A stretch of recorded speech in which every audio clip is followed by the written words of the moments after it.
মানুষদের কথা চিন্তা করা উচিত। এতে বাংলাদেশ অনেক ডেভেলপ হবে। বাংলাদেশ এমনি অনেক আগায় গেছে, অনেক ডেভেলপ হইছে, কিন্তু বাংলাদেশের মানুষের কোনো উন্নতি হয় নাই। সুতরাং দেশের শুধু উন্নয়নের কথা চিন্তা করলে হবে না, দেশের মানুষের কথাও চিন্তা করা উচিত। হ্যাঁ, আমি মেনে নিচ্ছি ক্রিকেটাররা দেশের মানুষের জন্য খেলতেছে, দেশের জন্য খেলতেছে, কিন্তু তারা তো দেশের জন্য কিছু করতে পারতেছে না। তারা বারবার ফেইল করতেছে, তাদের কোনো সাকসেস নাই। তাদের সাকসেসের জায়গায় একটাই জিম্বাবুয়ে। যখন তাদের বাংলাদেশের একটা ভালো রেকর্ডের প্রয়োজন হয়, তখন বাংলাদেশ জিম্বাবুয়েকে টেনে আনতেছে, আইনা একটা রেকর্ড করতেছে, রেকর্ড করে আবার ছেড়ে দিতেছে।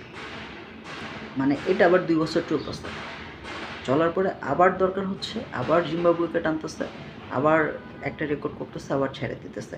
মাঝখানে আফগানিস্তান ঢুকছিল, এখন আফগানিস্তানের কাছে বাংলাদেশ নাকানি জুবানি খায়। যখন যুক্তরাষ্ট্রের মতো দলের কাছে বাংলাদেশ নাকানি জুবানি খায়, তখন আফগানিস্তান তো আকাশ ছোঁয়া।